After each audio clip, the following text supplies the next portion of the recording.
Hello, everybody. Welcome to the Embodied Podcast in 2022. I am your host, Elizabeth D'Alto, and since 2013, I have been teaching women how to harness the power of their sacred bodies and free their wild souls.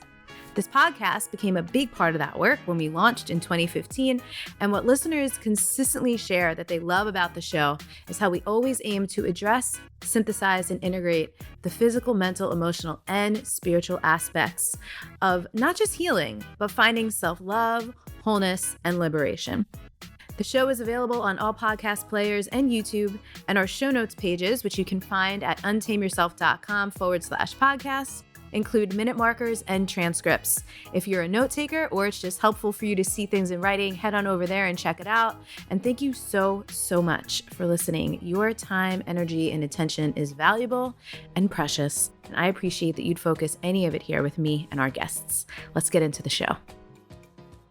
Hello, everybody. Welcome to episode number 386 of the Embodied Podcast. Today, we're getting into just a couple of seemingly random things that are totally related that have been coming up a lot in my client calls lately. And that made me want to share it with all of you here in case the insights would be useful or helpful to you as well.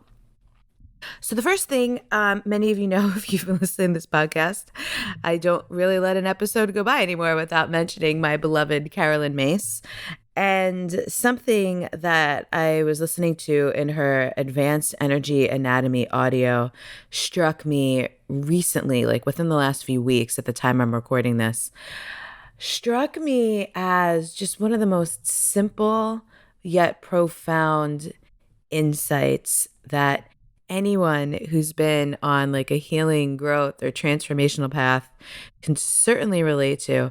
And what she said is, when we make a choice out of fear, that is not right or wrong, right? It's not something you have to beat yourself up about. We all do it sometimes.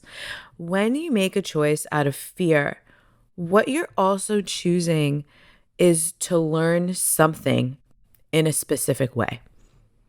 Because making choices out of fear, or letting fear take the driver's seat or run our lives, is never the most aligned thing, right? It's never the highest choice, but it is a choice, and that's okay. But when we make choices out of fear, inevitably, we are basically signing up to learn some kind of a lesson. And I love like this one profound little point I loved so much, especially at the time that I heard it a few weeks ago, because I was having this experience of essentially really seeing the results of making many choices in the last year of my own life from faith and not fear. Like, of course, there were things that I could have been afraid of, and there were things, but I chose faith because I was getting and receiving and tapping in and really listening and focusing on getting the highest guidance available to me, rooted in faith that I would be taken care of, faith that it was something bigger at play than what I could see in front of my face at the moment. And I don't want to use the word rewarded because I don't feel like that's necessarily a reward, because if that's a reward, then when we choose out of fear, that makes that a punishment, and that's not what it is. But when we make choices from faith, things will just go differently and better, right? And not always in a linear fashion, but ultimately outcomes are just going to be better because we're choosing from believing and handing it over to something bigger and greater than us. And something in us knows that the courage is really going to pay off. Whereas fear, when we're making choices out of fear, and I'm not talking about like survival fear, like don't step into the middle of the street when it's a green light. I don't mean like that. You all know what I mean when I say fear. Fear is rooted in the basic things that humans are afraid of, right? I'm going to be alone, or I'm not enough, or I'm too much, or, these types of things related to our wounds rather than our wisdom. So I loved that little profound point And it made me really reflect on areas in my life where I have made choices out of fear in the past. And so, something I've been teaching and talking about for years, trust is a big part of my self liberation framework. And specifically, self trust is a big part. It's the fourth pillar in my embodied self love framework. And often when I'm teaching people how to trust themselves, one of the first things I offer is to reflect back on the past to find proof that you can and that you should trust yourself. And we do this by looking at two things. The first thing is times when you have listened to your intuition and it worked out, which, by the way, y'all, you'd be hard pressed to find a time when you listened to your intuition and things didn't work out. And when I say work out, I mean ultimately worked out for the best, which, by the way, the best isn't always what we wanted, right? Because sometimes what we are wanting for ourselves is coming from our ego desires, not our soul's desires. And so sometimes what we want for ourselves is not what's actually best. And so when we reflect back and we think about times when we heard, noticed, perceived our intuition, and we were probably like afraid to trust it, but for whatever reason, we found the courage and we did. Things always go in a way that are best for you, versus when you reflect back on times when you had your intuition and ignored it or overrode it or chose to do something different. Those things never go well. Again, they go in some kind of way, which is reflecting back to the fear thing that we started this episode out with, right? Because when we override our intuition, it's because we are afraid. We're afraid to trust ourselves. We're afraid that we could possibly know better for ourselves than somebody else or something else or convention tells us we should, right? But of course, we always can. And often intuition is going to lead us in a direction that would not be necessarily what's expected or the most conventional, especially if you listen to this podcast, because most of us are here to be the people in our families and in our communities who break old, outdated patterns, habits, buck against systems, and all kinds of things like that. So I hope that's making sense so far. And so here's the next place where I want to take this. Something else that came up in several conversations this week was about both regret and resentment. And something I've been saying for years is that resentment is always an indicator that you've already overgiven. Like at the point at which you feel resentful, it's because you've given or you've done or you've overextended yourself too much, right? I mean, overextend too much is built into that phrase. So you've overextended or you've given or done too much, more than was appropriate for you to give. And it's not in a reciprocal way, right? Because when we're giving of ourselves because we're just generous, but there's some kind of reciprocity, even if it's not like a tit for tat, right? But if there's some kind of reciprocity in that it was so satisfying and it was so fulfilling to have given what we gave or done what we did, then that is the reciprocal energy. That's the energy that comes back to us, right? But when there's not even that, when it's not fulfilling, when it really isn't super beneficial, we just end up feeling resentful. So resentment is always an indicator that we've overgiven. And how do you then solve or correct that? You got to be more discerning. You got to look at where you're saying yes when you really want to say no, or holding back when you'd really would like to say yes, but you're not for whatever reason. And you probably also need some boundaries, whether it's self-boundaries, boundaries with yourself, excuse me, or to have better boundaries with other people. You need to do like a discernment inventory and go, oh, okay, where am I not really in alignment with the things that I'm signing myself up for or saying yes to or agreeing to do? Or maybe it's the timelines, right? Maybe you're agreeing to like rush something that you don't really want to rush. So That's resentment. And then the other thing that's been coming up is regret. And the reason I bring up the resentment thing is because I have new context to put regret into that's similar to that context that we just put resentment into. Quick break in the show, everybody, to direct your attention towards 3 new things that I have for you. The first is some free morning and evening sacred embodiment rituals. If you go to untameyourself.com/rituals, you can get your gorgeous hands on those rituals. It is a 33-page ebook with some prayers, some playlist recommendations, a serpent meditation, an energetic attunement to the frequency of love using the imagery of a rose. It's just really juicy, so you definitely want to check that out. As well, you can now drop in and take an embodiment class with me every single week at the Serpent and Rose Studio. So if you want to check out the schedule, go to untameyourself.com/studio for that.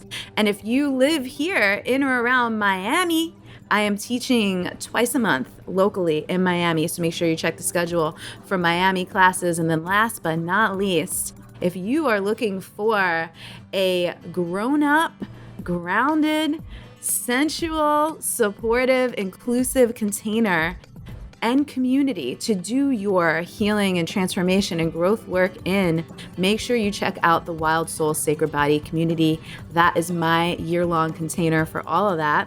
And you can visit that at untameyourself.com/WSSB, as in Wild Soul Sacred Body. All of that stuff can also be found at the show notes page or at the link in my bio on my Instagram profile. So now you know everything we got going on. Back to the episode. Regret is typically always an indication that we have overridden our intuition, that we didn't listen to ourselves or that we didn't trust ourselves, right? Because when do we feel regret, or what does regret feel like? We regret that things went a certain way, or that we did something, or that we said something, or that something happened a certain way, right? And so when you look back on the choices that you were involved in around the things that you regret, because certainly we can regret things that happen to others. So I'm talking about like the regret you feel in your own life. When you feel that at the root of it, if you go to the root, what's underneath all of it, there you're going to find a moment where you knew better, or where you had an intuition and you ignored it, or where you had a feeling and you didn't trust it. So how do we solve that, right? We said the way that we solve or resolve resentment when we feel that is, okay, we got to be more discerning. We got to check our boundaries, our energetic boundaries, our boundaries with ourselves, our boundaries with other people. So when we feel regret, we have to practice trust. We have to practice trust not only in ourselves, but in the divine unfoldment of things.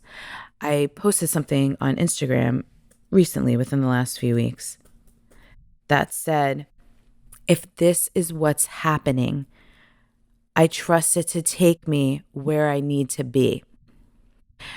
And this is my version, or like the evolution of everything happens for a reason, right? Because I know not everyone's into that phrase and it doesn't always feel true. It may not even necessarily always be true.